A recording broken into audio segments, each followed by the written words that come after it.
Bismillahirrahmanirrahim.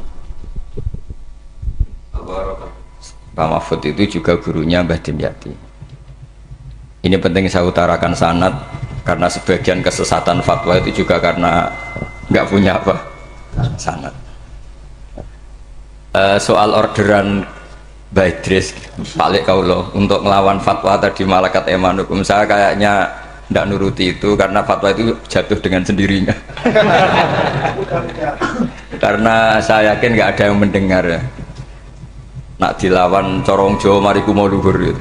Karena pasti sudah jatuh dengan sendirinya. Karena kata Rasulullah SAW itu al halalu bayyinun wal haramu bayyinun. Jadi semuanya itu sudah jelas. Manusia itu diwatakkan untuk mencintai fitrah salimah, sehingga dalam tradisi jahiliyah sekalipun ketika Rasulullah mulai dakwah itu kata orang-orang Quraisy, Muhammad, kalau kamu ingin aneh-aneh itu karena ingin kaya, jama'na laka malan, kita kumpulkan harta kemudian Anda jadi orang paling kaya. Kalau kemudian Anda ingin dari aneh-aneh itu mendapat perempuan, kata orang Arab jahiliyah sebelum ada Islam, kata mereka juga zawwasnakaha, maka perempuan itu yang kamu cintai kita akan mengkawinkan, menikahkan kau dengan dia.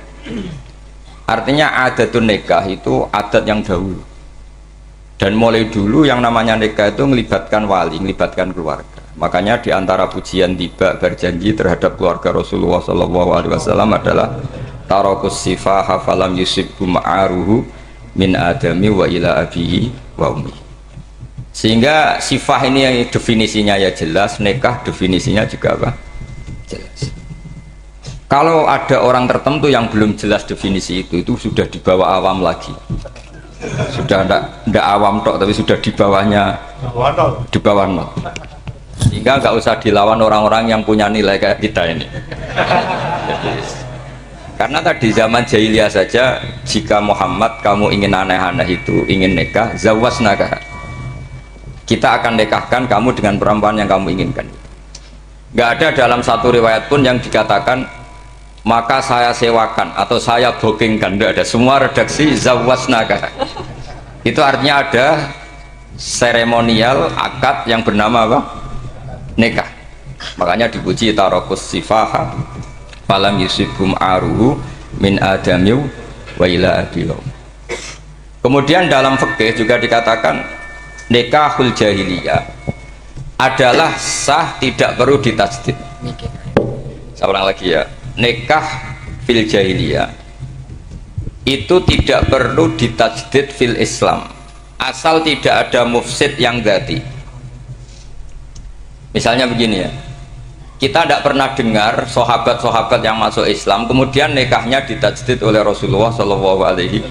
Itu menunjukkan peradaban nikah ini ma'ruf, kecuali nikah ada mufsid yang permanen, misalnya menikahi saudara kandung atau nikahi buliknya atau nikahi mbahnya, dan itu hebatnya nggak terjadi dalam kafir jahiliyah. Semua nikahnya normal dan dengan wali, sehingga Anda tidak perlu menyaksikan aturan-aturan fikih yang sudah dibakukan oleh ulama. Jadi nggak usah risau sama. Pokoknya sampean yakin saja ja'al haqqu wa zahaqal batil innal batila kana zahuqa.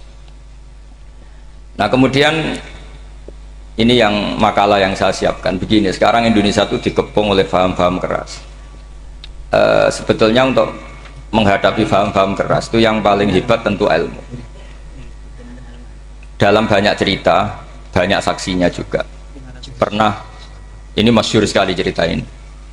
Saya Sya'rawi itu ketemu orang ekstrim yang mau mengebom orang-orang Islam yang sedang main di bar. Dugem lah kira-kira gitu. Karena di dunia Allah kok maksiat tok, ini baiknya mati aja daripada hidup, daripada ngeleng-ngeleng bumi gitu. Terus ditanya sama Syekh Sya'rawi, kalau betul mereka jadi mati, aina masiruhum, lalu mereka mati terus kemana? Dijawab oleh ekstremis tadi, ya ilanar, karena mereka matu fi hinil maksiat, mati ketika maksiat. Terus jawabnya si Syekh Sya'rawi, lalu kalau mereka akan neraka itu keinginan Rasulullah apa keinginan kamu? Apakah pernah Rasulullah itu berkeinginan umatnya mati masuk neraka? Ya enggak. Ya sudah, kalau itu tidak keinginan Rasulullah jangan lakukan. Itu kan satu ilmiah yang luar biasa. Rasulullah tidak pernah ingin umatnya mati dalam keadaan siap masuk neraka. Makanya tidak usah mati pas itu ya. Bener MC tadi, kalau mati milih tanggal dan milih tempat. Ya itu diantara pujian-pujian yang masyhur tuh, yang dulu sahabat ada yang muji Rasulullah itu, khuliqta mubarra'un min kulli aibin faka'an nama khuliqta kama tasha. Jadi itu sebenarnya makalahnya sahabat, tapi yang untung Mustafa aktif karena dapat uang banyak dari nyanyi. Jadi itu sebenarnya makalah normal dari pujian seorang sahabat, tapi yang untung Mustafa aktif. Mungkin yang untung juga pengundangnya karena ternyata abadi ya. Tapi itu makalah itu. Nah cerita Imam Sa'rawi tadi, Sa'rawi Sa'rawi Mutawali Sa'rawi ya. Mufassir itu. Saya punya kitabnya itu 27 jilid. Saya sebagai peneliti itu ya ndak tasdek amat karena saya butuh adit ya, butuh penguat itu, dan penguat itu pula yang saya bawa ke sini. Ya ini saya baca terjemahnya dulu, nanti saya baca Arabnya supaya dapat barokahnya Rasulullah SAW sebagai Jami'ul Kalim. Nabi pernah didatangi seorang bedui. Bedui itu Arabi, orang kampung. Minta sama Nabi, karena Nabi itu udah orang kaya, tentu kira-kira saya bayangkan ya dikasih 50.000 atau 10.000. Si Arabi ini tidak terima, dan tidak terima ngomong di depan umum. Ketika Rasulullah tanya, apa saya sudah baik sama kamu? Kata si Arabi tadi, tidak, karena kamu kikir hanya ngasih saya segini. Sahabat hampir marah saja karena Nabi tersinggung gitu. Tapi Nabi lalu mengajak orang itu ke dalam rumah. Kira-kira kalau Indonesia mungkin ditambah 200.000 atau 300.000. Kemudian, apa ini cukup? Ya cukup. Kamu sudah puas? Ya puas. Fajazakallahu min ahlin wa asyiratin. Dipuji-puji Nabi. Kemudian kata Rasulullah, ayo kita keluar. Keluar nemuin khalayak begini. Khalayak rame. Kamu tadi mengkritik saya, menghujat saya di depan umum. Maka kamu sekarang harus memuji saya di depan umum. Supaya clear. Akhirnya mau dia. Oke, kita mau. Akhirnya muji-muji bahwa Muhammad orang baik, dermawan gini. Setelah itu dia pulang. Hebatnya Rasulullah ketika pulang kata Nabi begini, sabda Nabi begini, kalau saja dia pas benci saya itu kok mati, saya ulang lagi, kalau saja dia pas komentari saya buruk tadi kok mati, maka dia mati sebagai min ahlin nar karena berstatus pencaci maki Nabi. Akhirnya dia muji Nabi itu lewat disuap, lewat dikasih uang lagi. Loh itu sudah sah. Jadi saking baiknya Allah, Islam suapan itu juga sah. Itu kan muji Nabi itu karena di suap. Makanya ini penting.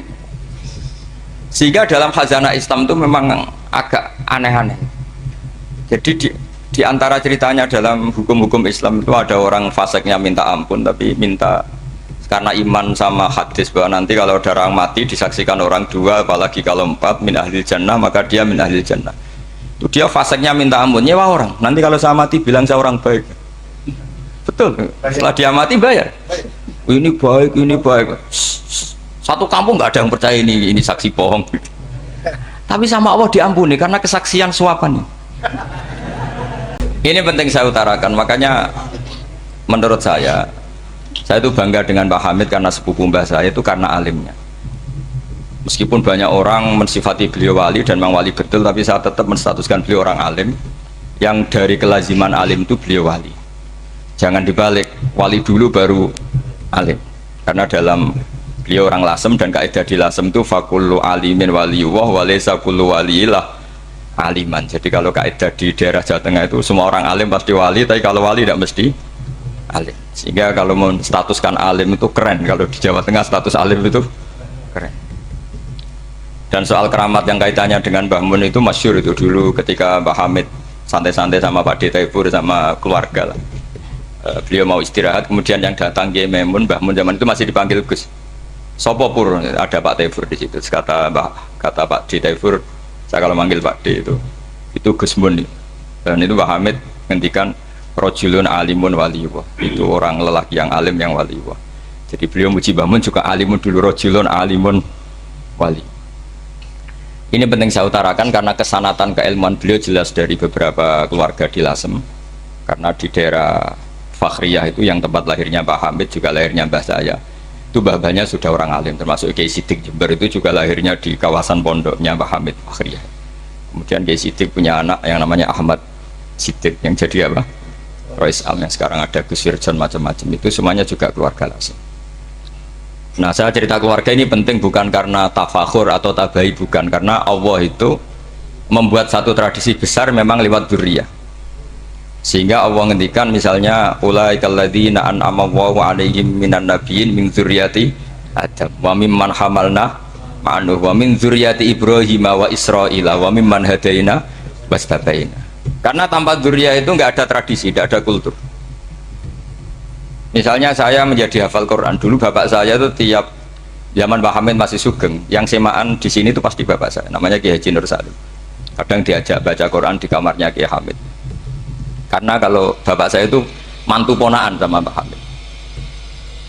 Itu dulu bapak saya memotivasi saya supaya hafal Quran itu gini, hak kowe kudu hafal Quran.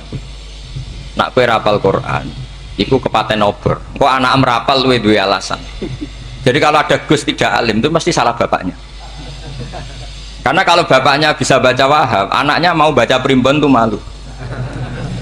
Tapi kalau bapaknya sudah bacanya WA, anaknya jadi primbon. Era cucu sudah dukun. Era cucu sudah kayak Dimas Kanjeng. Nanti itu pasti. Karena nggak ada rasa malunya. Tapi kalau bapaknya alim, baca Wahab misalnya, juga Qona'ah, anaknya juga itu figurnya. Terus cucunya juga gitu figurnya, makanya disebut dzurriyyatam ba'duha. Ini penting.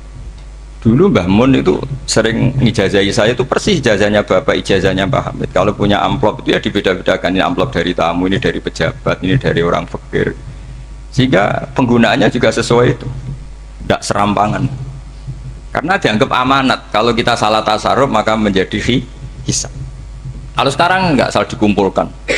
Orang desa salam template wadol pitik kuru wedhus kuru ambek guse tuku HP seri terbaru, itu kan kasihan ya.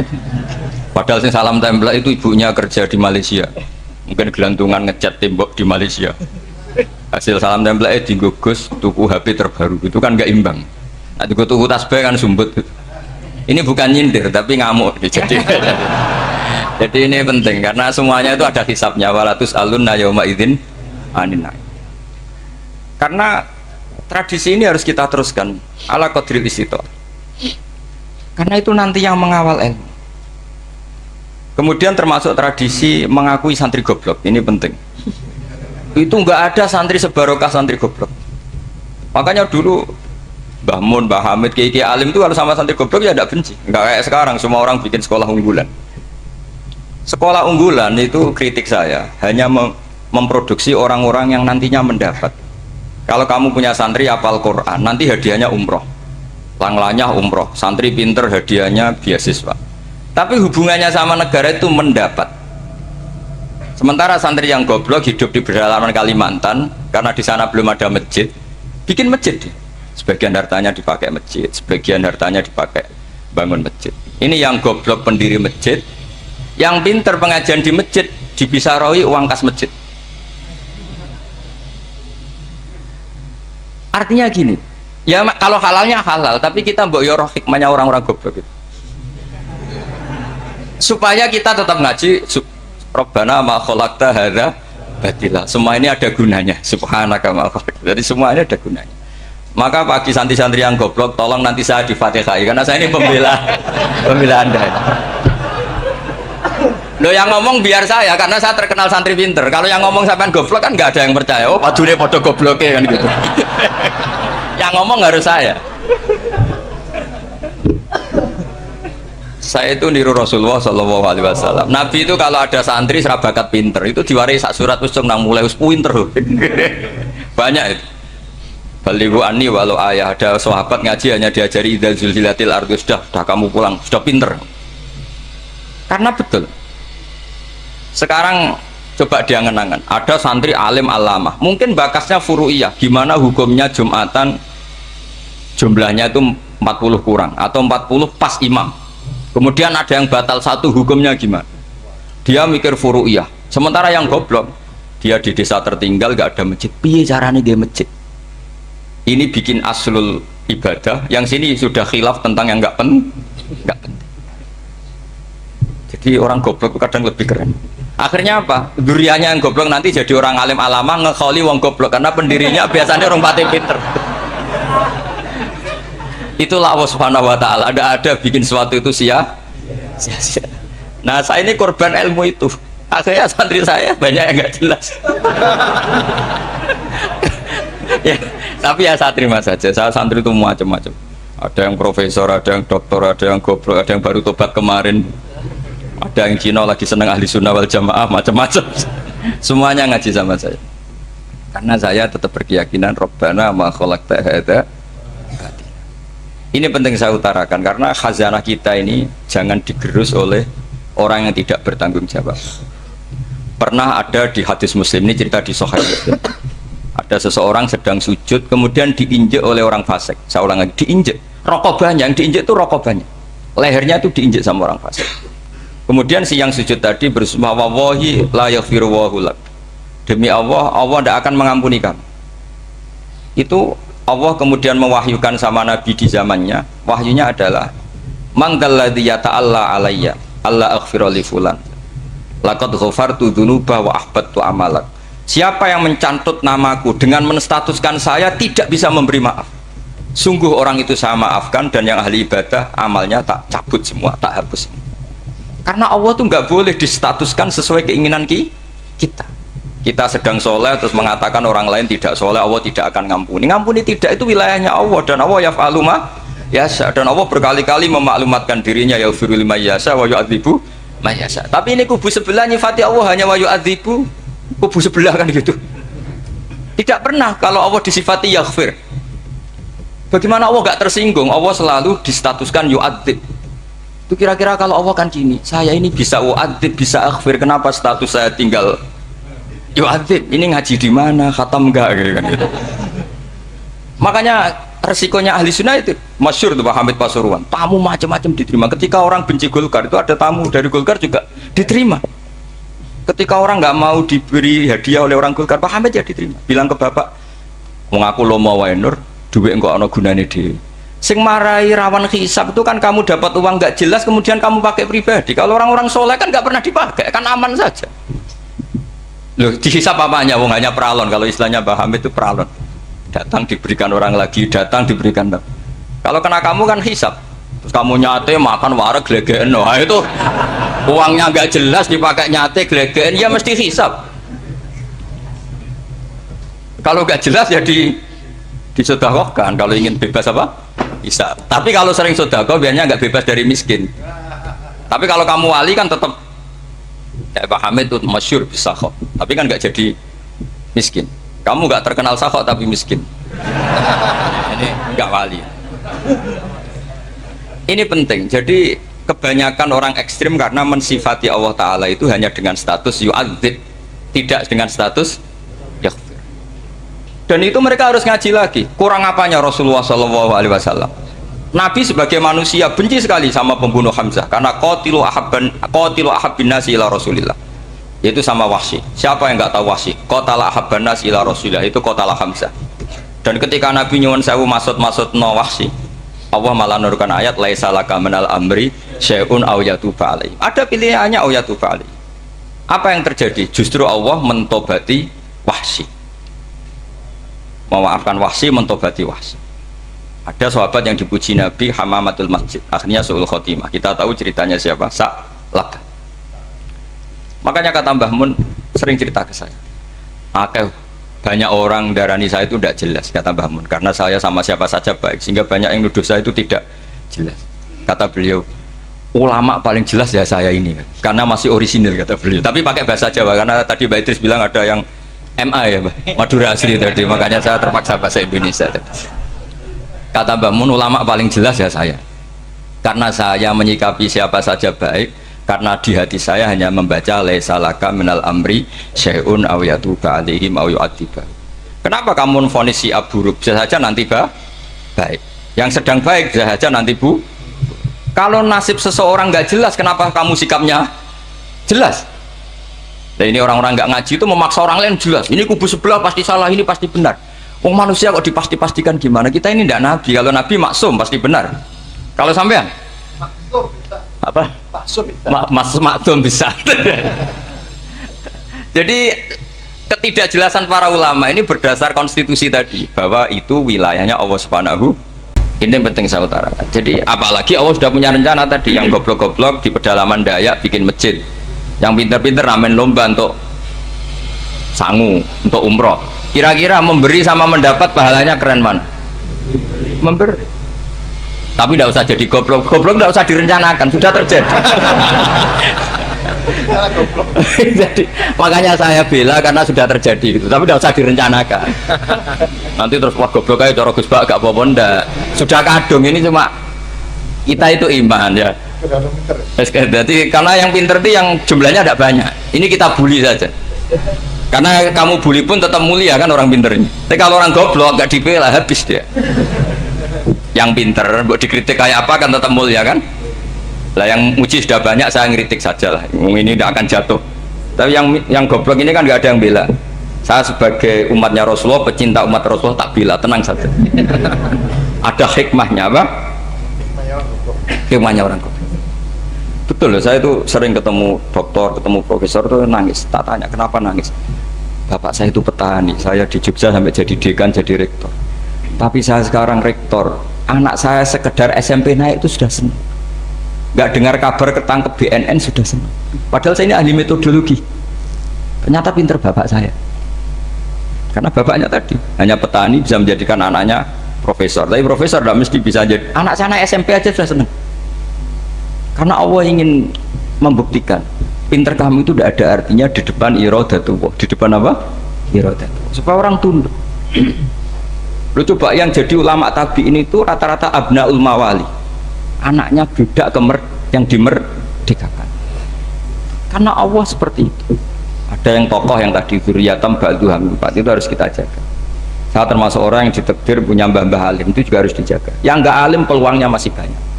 Banyak sebanyak-banyaknya. Asal tadi lewat jalur sregep, dan kalau bodoh ngaji saya nanti. Tak ajari Rabbana ma khalaqta hadza napa? Karena ayatnya gitu, min dzurriyyati Adam wa mimman hamalna ma'anu wa min dzurriyyati Ibrahim wa Israil. Terus terakhir ditutup wa mimman hadaina wajtabaina. Itu umum. Tidak jalur nasab. Siapa saja yang hadaina wajtabaina. Ini penting saya utarakan. Jadi ini sebagai penutup tak baca teks Arabnya supaya kita dapat barokah jami'ul kalim. Karena sebarokah-barokahnya bahasa Jawa atau bahasa Indonesia masih barokah bahasa Arab. Cuma kalau tidak saya terjemah dulu, nanti saya baca ini kamu amin amin dikira doa aja sih. Makanya ini diterangkan dulu biar gak korban apa diamini. Karena saya ini pernah Jumatan di satu kampung, imamnya itu sepuh. Imamnya sepuh, khutbah itu gak selesai karena dia gak bisa menyelesaikan sesuai teks di bukunya itu. Yang belakang mantul terus amin amin. Akhirnya Pak Khotib ngadeg lagi, cungkurung doa cungkurung.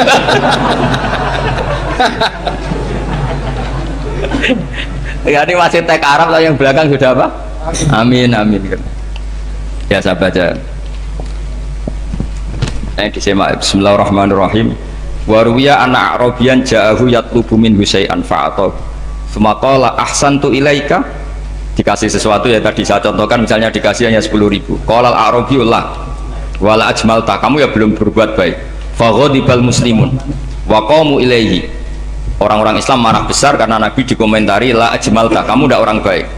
Fa asyara ilaihim an kufu, kata Nabi jangan kamu pukulin. Kalau di Madura sudah tuntas tuh kena celurit itu kalau. Sumakoma, kalau di MA tadi ya, di Madura asli tadi ya. Sudah tuntas. Sumakoma wa dakhala manzilahu.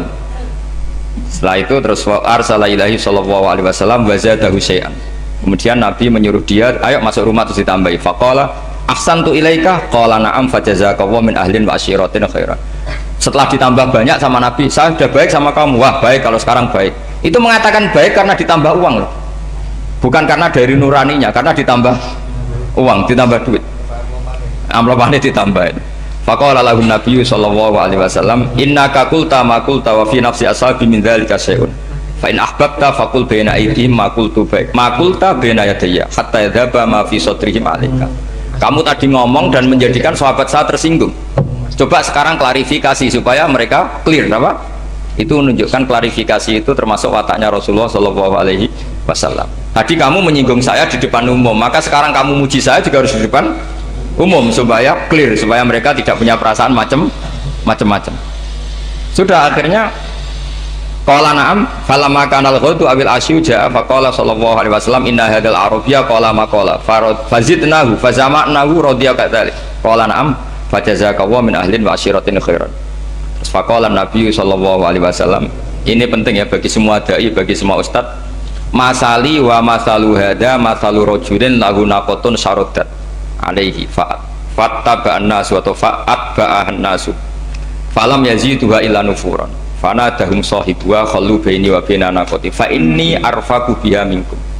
Jadi namanya unta, sapi atau kuda itu lebih terbiasa sama pemiliknya sama orang lain, sama pemiliknya. Kalau orang lain ikut mantu ketika berat malah tambahlah lari. Sama kiai sama umat tuh, kalau kiai kan punya syafaqah sama umat, maka inginnya umatnya dimaaf. Tapi kalau kubu sebelah inginnya mengkafirkan, mendosakan, membid'ahkan, itu bisa diharap nggak umat mau kembali, malah lari. Makanya saya pernah ngalami ini serius. Ada orang tukang ngafir-ngafir nawang NU gitu. Di majelis, satu majelis dengan saya. Singkat cerita, semua NU pinter. Waya jamaah duhur itu waya sholat. Ayo jamaah, aku gak sholat. Kenapa? Kafir sholat bar. Gak wajib bang kafir sholat. Tidak usah kafir, sholat saja. Mereka itu kan omongannya ta'arud, mengkafirkan kita tapi mewajibkan kita sholat. Sholat wajib gak bagi orang kafir? Gak wajib. Berani nggak mereka mengatakan yang dikafirkan tidak perlu sholat karena sudah kafir? Berani nggak kira-kira? Nggak berani. Jadi omongan mereka itu paradoks semua karena memang nggak pernah ngaji. Nggak pernah apa? Nggak pernah ngaji. Ngajinya mudah-mudah nggak pernah khatam tadi ya. Jadi kata Rasulullah, fa inni arfaku biha minkum wa a'lamu fatawajjahalaha baina yadayha fa akhudalaha minkum mil ardi faradda hatta ja'at wastanakhat wa shadda 'alaiha rahlaha wastawa 'alaiha wa inni law taraktukum kaqaulihi. Terus ya sudah seperti itu. Faradda hatta ja'at wa shadda 'alaiha rahlaha wastawa 'alaiha wa inni law taraktukum. Terus itu walhasil itu terusannya hadis itu, kalau saya membiarkan dia dengan keyakinannya tadi mengkritik saya dan dia mati maka dakholan. Jadi intinya gini, senang Nabi dibayar itu sah. Senang Nabi dibayar itu sah. Senang Nabi dibayar itu sah. Jadi ya kalau ada maulid terus kiainya ngasih makan terus menjadi senang Nabi karena ada Bukharinya, itu juga sah. Ono zaitun sah. Terus kiainya senang karena untuk amplop juga sah. Jadi ini sudah ini sama-sama sah. Karena untuk kebaikan selalu sah. Ya habis doa ngajian di sini mesti ada sarapannya pertama. Yeah. Kopi dan sarapan ngaji pagi. Jadi orang datang ingin sarapan tidak apa-apa. Tidak apa-apa, sah itu. Sah. Sayyid Muhammad juga gitu, kalau ada orang ngaji dikasih uang juga sah.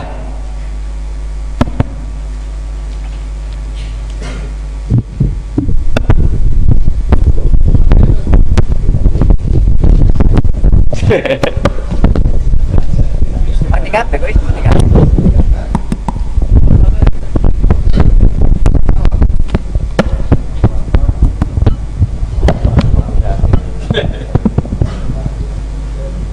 Kabeh.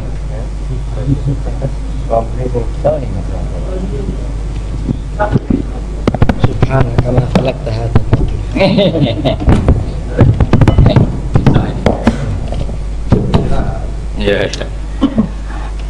ya jadi ini jelas ya, jadi riwayat ini jelas. Kemudian riwayat yang ada di kitab Bukhari ketika Rasulullah didustakan, dibully, ini wa ana mahmum ala wajhi falam astafiq illa wa ana biqarni sa'alib, yang di bawah garis itu ada yang di Bukhari.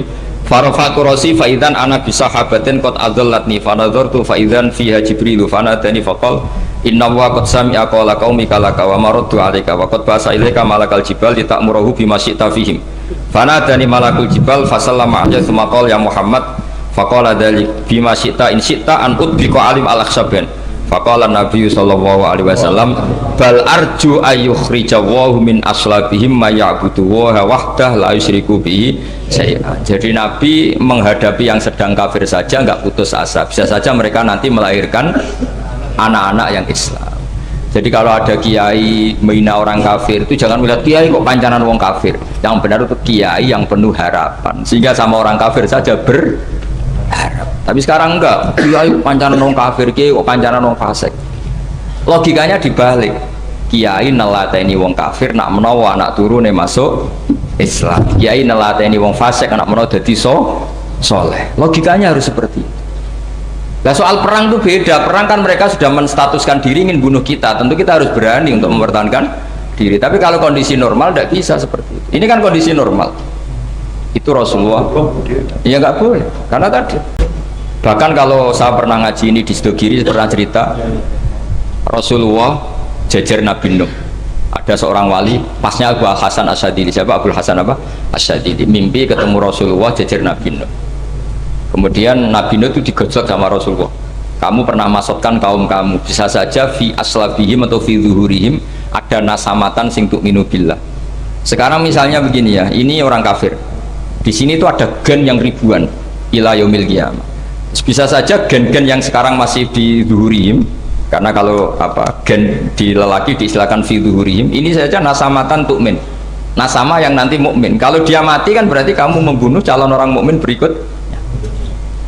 Jadi, tapi ya sama. Tapi kalau kamu bilang dibiarkan, bisa saja ini ada nasama sing calon kafir. Berarti kamu membiarkan kekafiran. Nah di sini hebatnya Allah. Allah bikin Nabi Nuh mewakili istihad potensi kekafiran berlanjut, sehingga beliau bilang wala yalidu ila fajiran kafaron. Paham ya kan? Rabbila tadzar alal ardi minal kafirina dayara innaka intadzarhum yudillu ibadaka wala yalidu ila fajiran kafaron. Logika itu terwakili oleh Nabi Nuh. Logika bisa saja ini ada nasamatan untuk minubillah, itu terwakili oleh Rasulullah bal arju ayyukhrijawahu min aslabihim may ya'budu wa la yusyriku bihi syai'an. Kayak apa untungnya kita jadi umat Rasulullah sallallahu alaihi wasallam? Masalahnya nabimu gak Nabi Nuh, Nabi Muhammad. Jadi kira-kira istiadat kamu ikut Nabi siapa? Kalau main hantam ya ikut Nabi Nuh. Kalau main rojak berharap Nabi Muhammad. Ya sudah, sampean ikut mana? Nabi Muhammad. Ini penting saya utarakan supaya apa-apa itu terukur lewat. Ya pokoknya istilah kayak Wali Songo yang tercerminkan sampai ke kita kayak Pak Hamid, karena Pak Hamid ini sanadnya secara gen itu sampai Sunan Bonang, di silsilah itu sampai Sunan Bonang. Saya punya catatan nasabnya Mbah Hamid Pasuruan sampai Sunan Bonang, ditulis Mbah Him itu ya, pas 40 harinya Mbah Hamid itu silsilah itu. Saya kira demikian, saya mohon maaf atas semua kesalahan. Oh, baru mulai. Ya Santi Putri itu nggak usah mikir besar berat-berat, yang penting nurut suami, itu kata para suami.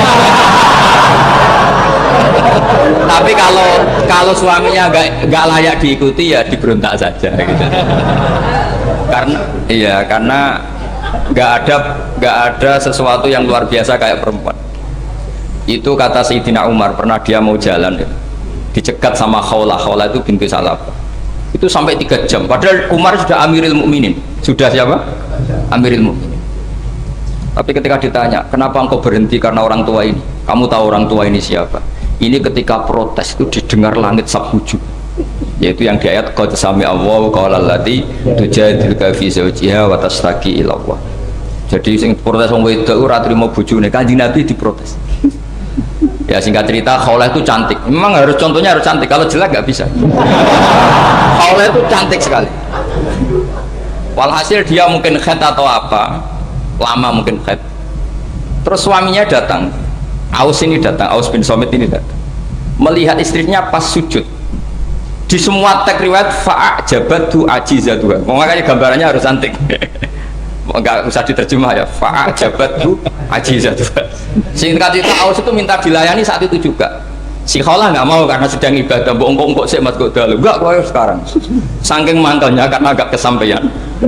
Ya orang lanang kan gitu, mesti kotor kalau nggak kesampaian. Terus Zuhara minha, dia melakukan dihar anti aliyah ka dhuhri ummi. Dulu dihar dalam hukum jahiliyah adalah tolak. Setelah ditihar, aus getulnya bukan main karena khola ini cantik. Makanya contohnya ada cantik, karena kalau nggak cantik nggak getun gitu. Terus kalau nggak cantik juga suaminya ada kesusu gitu. Sudah tahu toh, sudah tahu semua pokoknya gitu punya ada. Singkat cerita akhirnya suaminya datang ke Rasulullah. Ya Rasulullah, saya ini sangat mencintai istri saya, tapi tadi saya keterucut dihar dia. Lalu solusinya gimana? Ini karena tambahnya khas perempuan, kata Mbak Idris, ya sudah tak turut, ini khas perempuan. Kemenangan partai apa? Perempuan. Tapi tidak PSI, ini kemenangan partai perempuan. Kata Rasulullah, sementara hukumnya begitu. Kalau dihar itu biman jilatid tolak. Ya sudah, kamu nggak bisa kumpul lagi sama dia. Istrinya dikasih tahu, protes. Apa? Hukum apa-apaan itu? Diparani Rasulullah. Ini hukum tidak benar ya Rasulullah. Ya tapi setahu saya hingga detik ini saya sebagai Nabi hukumnya baru begitu. Nggak benar. Dibantah terus sama Nabi diancam gini, kalau engkau tidak bisa memutuskan, tak laporkan Allah.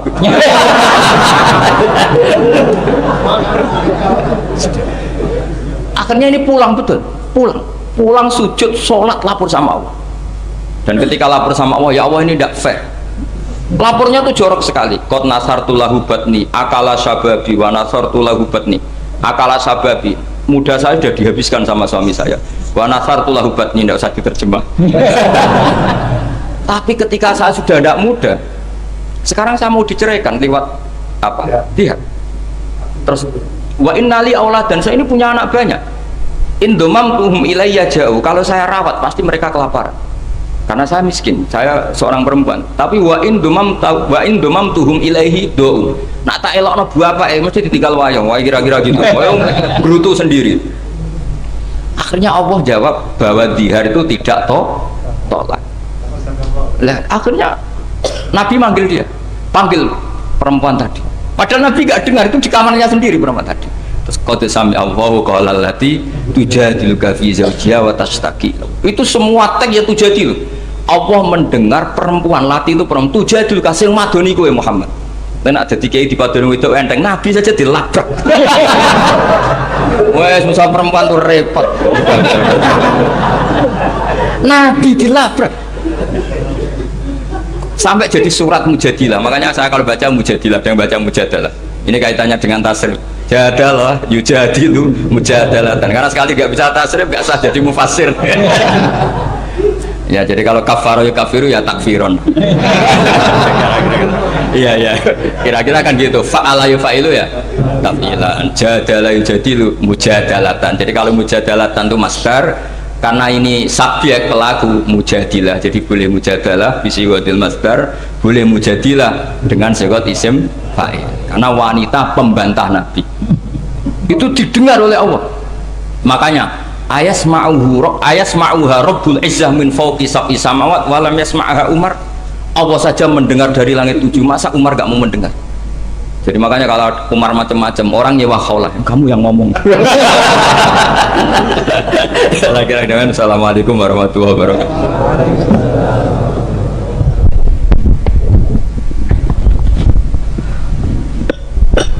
Luar biasa nih.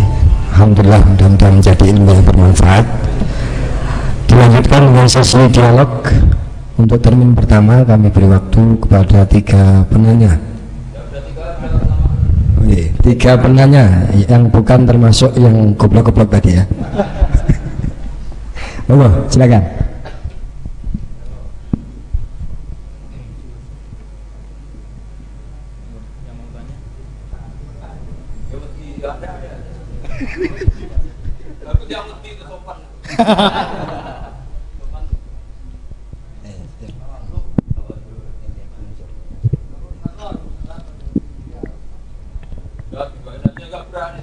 Monggo maju yang hendak bertanya, monggo. Silakan. Ada?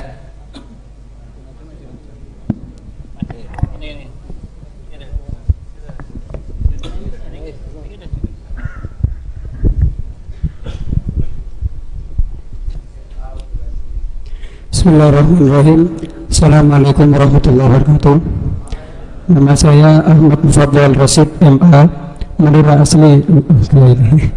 Sebenarnya pertanyaan saya, dalam sektor sosial dan politik, kenapa kita menyaksikan para praktisi dakwah memiliki berbagai pandangan yang saling bertentangan dan berjauhan.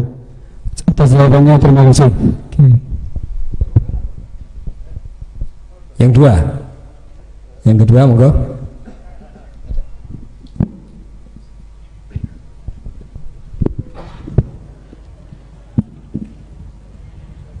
Bismillahirrahmanirrahim. Assalamualaikum warahmatullahi wabarakatuh.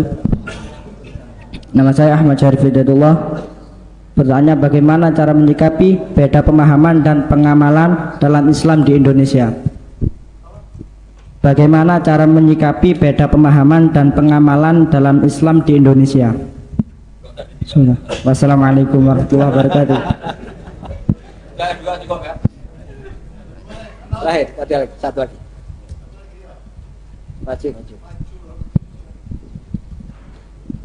Assalamualaikum warahmatullahi wabarakatuh. Nama saya Syafril. Berdasarkan dari beberapa serapan dari media sosial, beberapa kubu saling mengutarakan kebenarannya masing-masing. Pertanyaan saya, kebenaran itu dinamis atau statis? Menurut Monggo. Kan setelah jawab terus selesai, jadi langsung menang. Seperti yang saya utarakan berkali-kali, ngaji itu memang harus khatam. Sebetulnya itu gampang sekali. Tadi pertanyaan pertama gimana? Perbedaan itu. Kenapa dalam dakwah banyak pertentangan? Tidak perbedaan saya bacanya. Kamu baca pertentangan, saya baca perbedaan. Jadi dalam fiqh dakwah itu kan ada fiqhul ahkam, fiqh dakwah. Sebetulnya itu gampang sekali kalau kita insaf. Berteman orang fasik hukumnya gimana? Hukumnya ya haram, diajak ke bar, nyari lonte, nyari WTS, ya haram. Tapi kalau dibalik, dakwai orang fasik hukumnya gimana? Ya baik. Bisa dakwah kalau berteman. Tapi bertemannya kemana? Ya jangan pas ke sana. Artinya gini, kalau ada ulama bilang nggak apa-apa berteman sama orang fasik, berteman yang proses dakwah. Haram berkawan orang fasik pas acara di bar. Itu bukan pertentangan, perbedaan. Saya berkali-kali bilang di pondok mana saja, karena teks itu mudawwan dan musalsal.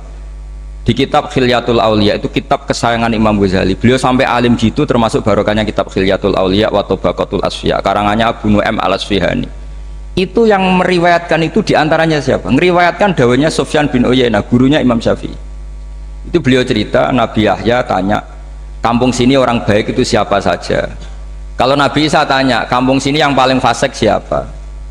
Akhirnya Nabi Yahya tanya ke Isa, kenapa kamu selalu tanya orang fasik di mana? Saya ini Nabi, biman zilatit tabib. Nabi itu adalah dokter, udawil mardo, di mana-mana dokter nyari yang sakit.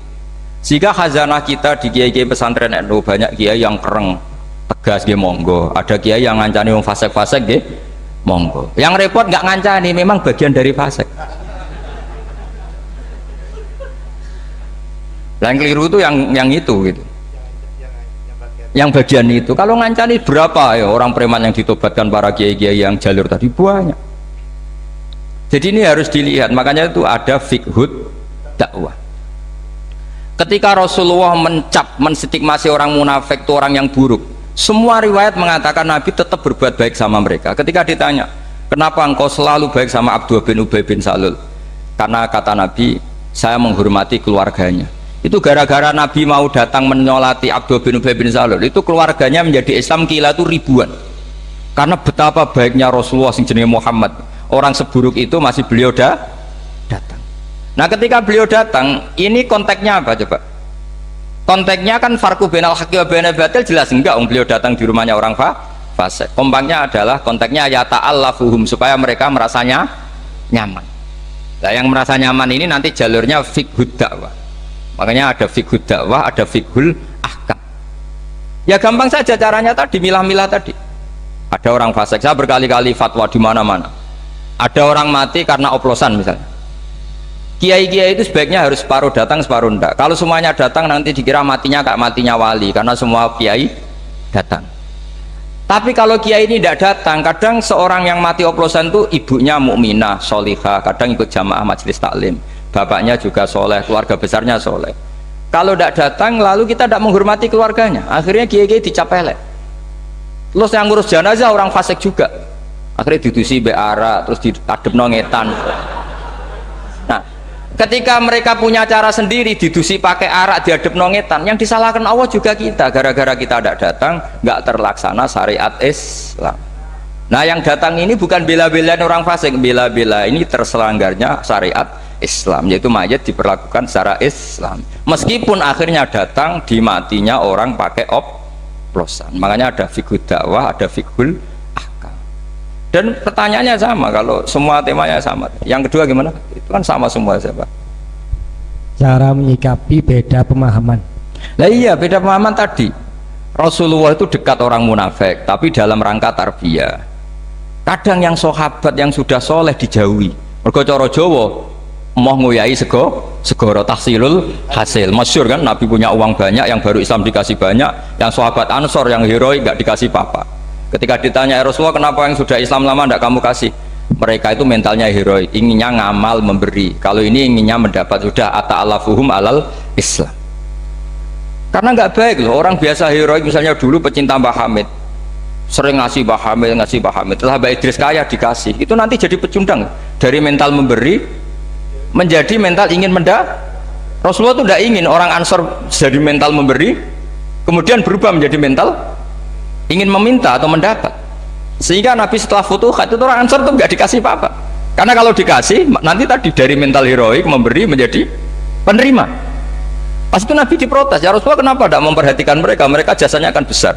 Kata Nabi, akiluhum ila imanim, saya pasrahkan mereka terhadap imannya. Mereka mencintai saya tanpa servis, tapi kalau ini butuh servis. Itu banyak, saya sering, Mbah Mun itu kalau diundang pejabat itu hampir pasti datang. Tapi kalau diundang santri kadang-kadang angel jok sepuh-sepuh, karena alasannya tadi wong-wong santri sekarang seneng ngaji, tapi nak iki lagi seneng-senengnya ngaji. Saya pernah ngalami betul ketika Habib Lutfi diundang di Pondok Al Munawir. Kayak apa terkenalnya Pondok Al Munawir Jogja itu sempat kecewa karena akhirnya beliau gak rawuh. Tapi ketika dikonfirmasi pas itu ada Kopassus atau pengundang, pondok rasa aku wis do soleh, nak mereka soleh butuh aku, hanya dikalahkan yang Pondok Al Munawir. Itu juga filosofi dakwah. Sama Rasulullah tadi, ya Rasulullah kenapa engkau memberi ini padahal Islamnya baru, ini yang Islam lama tidak kamu kasih. Kata Nabi, yang Islamnya lama sudah kuat, jadi gak perlu diservis, tapi disokok. Iya, kalau ini perlu disokok tadi kata itu. Nah itu, jadi pemahaman tuh khazanahnya harus banyak. Terus yang ketiga gimana tadi? Kebenaran itu apakah dinamis atau statis? Kebenaran apa? Kalau kebenaran eksak ya pasti 1 tambah 1 sampai kiamat ya tetap 2. Tapi kalau manusia ini kan mobil, manusia juga dinamis. Jadi kebenaran manhaji itu ya nggak ada batasannya. Kamu sama anak sendiri, sama istri sendiri, kadang baiknya tegas ya tegas, baiknya ramah ya ramah, baiknya hujron ngeneng ya harus ngeneng. Karena kalau ramah terus ya repot.